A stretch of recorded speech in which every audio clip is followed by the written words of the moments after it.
में इंटरेस्ट बनाए रखने के लिए पिछले भागों को देखें। तब महाराज विश्वजीत कलिका को रोकते हुए कहते हैं, रुको मत्स्या। और फिर बहुत दुखी मन से कहते हैं कि मैं आपकी इच्छा अनुसार आज ही आपसे विवाह करूंगा। ये सुनकर कलिका बहुत खुश होती है और कहती है, तो फिर चलिए महाराज, हम अभी कुलदेवी के मंदिर में की तरफ प्रस्थान करते हैं। और तब महाराज विश्वजीत के अंगरक्षक भी उनके साथ चलने लगते हैं। तो ये देख कलिका कहती है, रुकिए महाराज, ये सैनिक हमारे साथ नहीं चल सकते।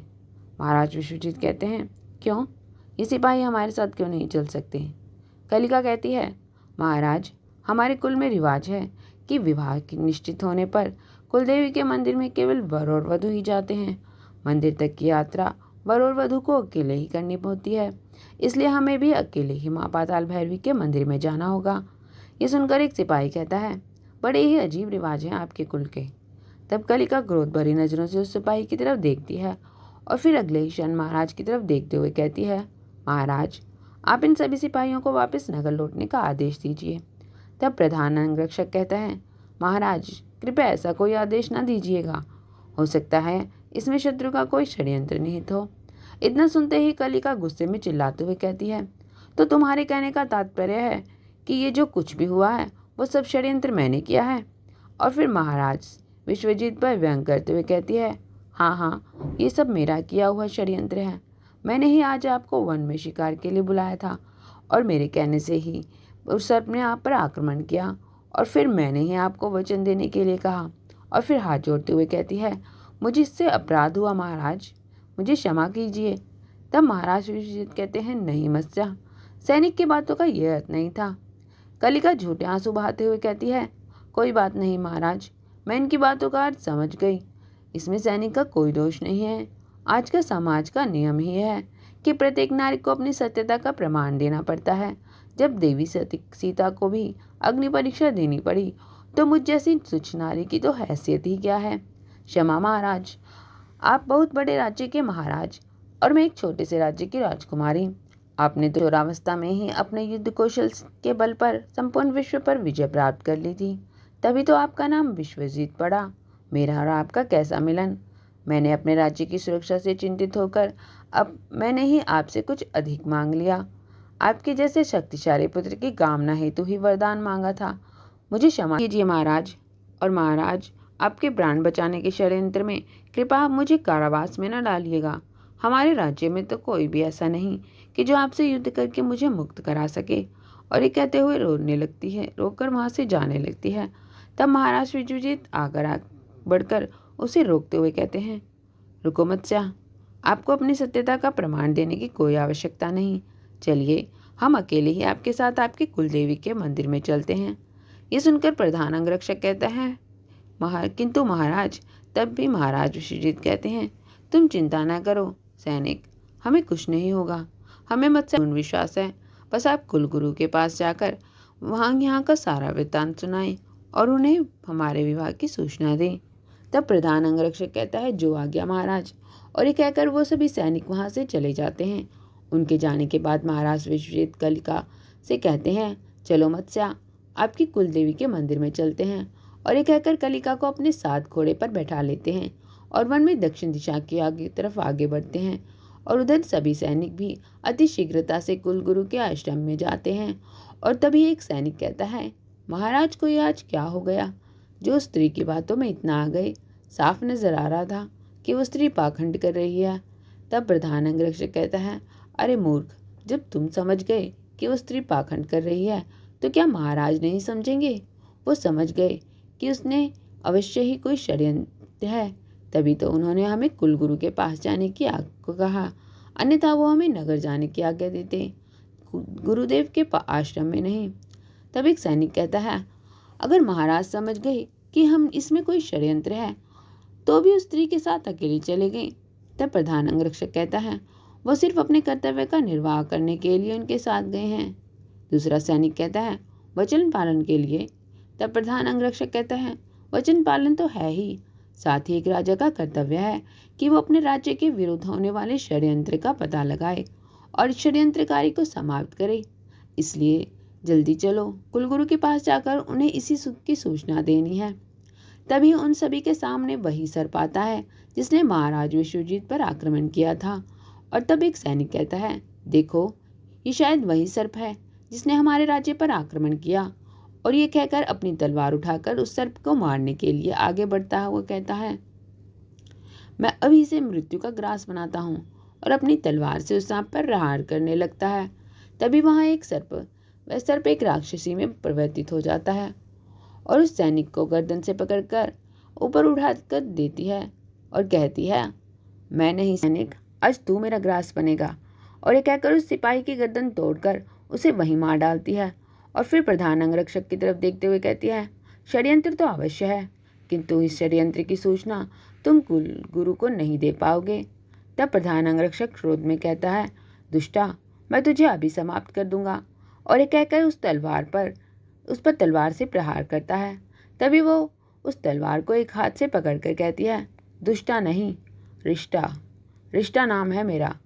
और ये कहते हुए उस तलवार को बीच में से तोड़ देती है और फिर सबको अपनी शक्ति से पेड़ से के तने से बांध देती है और कहती है, तुम लोग चिंता ना करो, हमारी महारानी महापिशाचिनी कलिका को तुम्हारे महाराज से बस एक पुत्र चाहिए।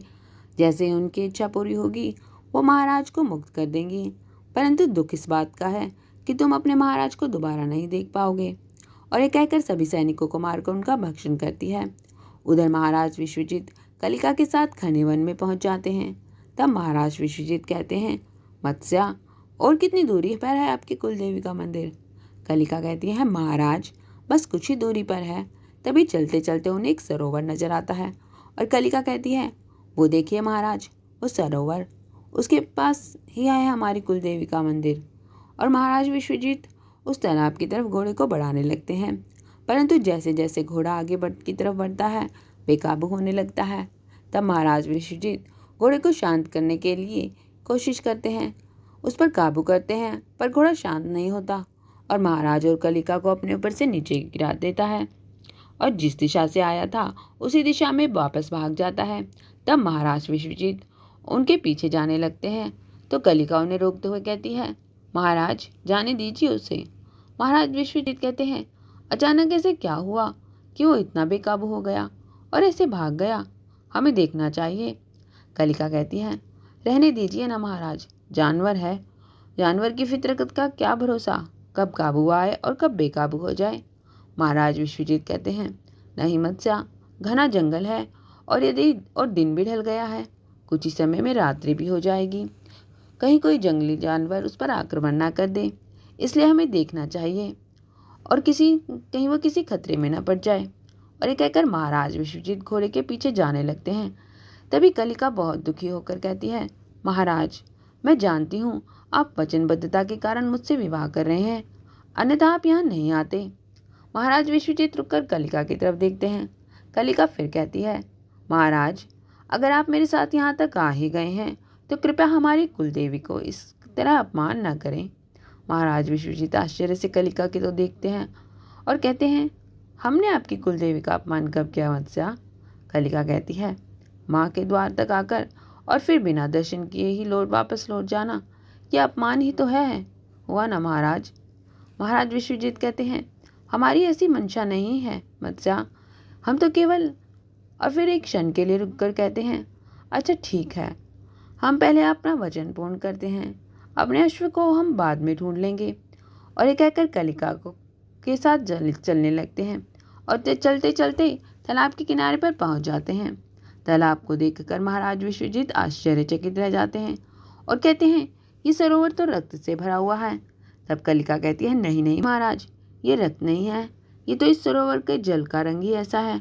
और फिर अपनी कमर से बंधी कटार निकालती है और अपने दोनों हाथों में पकड़कर आंखें बंद कर मंत्र जाप करने लगती है और फिर अगले ही पल अपनी आंखें खोलकर उस कटार को एक हाथ में पकड़कर अपने दूसरे हाथ पर एक छोटा सा घाव देती है और अपने रक्त की कुछ बूंदें उस सरोवर में टपकाती है और उसके अगले ही क्षण उस सरोवर के जल में उथल पुथल शुरू हो जाती है।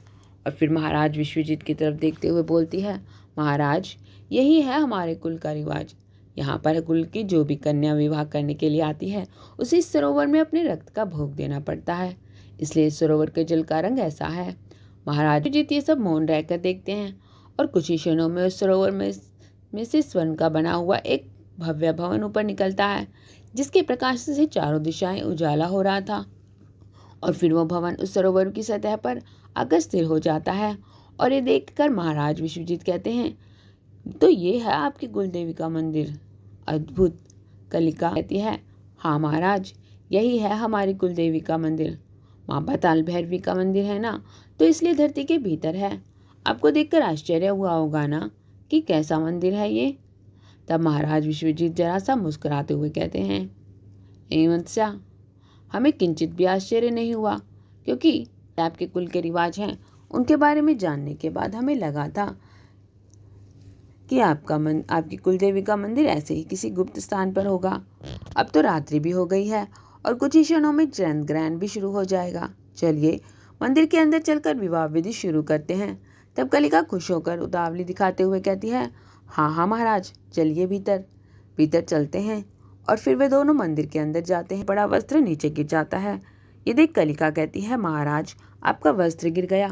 और ये कहकर वस्त्र उठाने के लिए झुकती है तो महाराज विश्वजीत उसे रोकते हुए कहते हैं, रुको मत्स्या, मंदिर के भीतर विवाह के वस्त्र तो होंगे ना, हम उन्हें ही पहन लेंगे। तब कलिका कहती है, हाँ हाँ महाराज, भीतर वस्त्र रखे हैं, आप उन्हें ही पहन लीजिए। और फिर वो उस भवन के अंदर प्रवेश करने लगते हैं। भवन की दीवारों पर हीरे जवाहरात और अनेक मणि जड़े थे, जिनके प्रकाश से रात्रि के समय भी दिन के उजाला हो रहा था। भवन के दोनों ओर सुंदर फूलों के पौधे थे और बीच में चलने का मार्ग। भवन की छत पर अनेक छोटी बड़ी खंडिकाएं लगी हुई थी। कुछ दूर जाने पर भवन के दोनों ओर पंक्तिमान एक काले रंग की मानव मूर्ति रखी हुई थी, जिनमें से सुनहरी आभा निकल रही थी। तब कलिका कहती है, महाराज, ये सभी मूर्तियां माँ के सेवक और सेविकाओं की हैं, जो यहाँ माँ की सेवा करने के में प्रत्येक क्षण तत्पर रहते हैं। और आगे की तरफ इशारा करते हुए कहती हैं, वहाँ सामने माँ पाताल भैरवी विराजमान है। महाराज विश्वजीत ये सब देखकर मन ही मन खुश होते हैं, जिसके कारण उनके चेहरे पर हल्की सी मुस्कान आती है। ये देख कलिका कहती है, महाराज, लगता है माँ पाताल भैरवी का ये मंदिर आपको बहुत पसंद आया, इसलिए आप मंद मंद मुस्कुरा रहे हैं। महाराज विश्वजीत कहते हैं, हाँ मत्स्या, ये मंदिर बहुत ही अद्भुत और शक्तिशाली है। शेष कहानी अगले भाग में।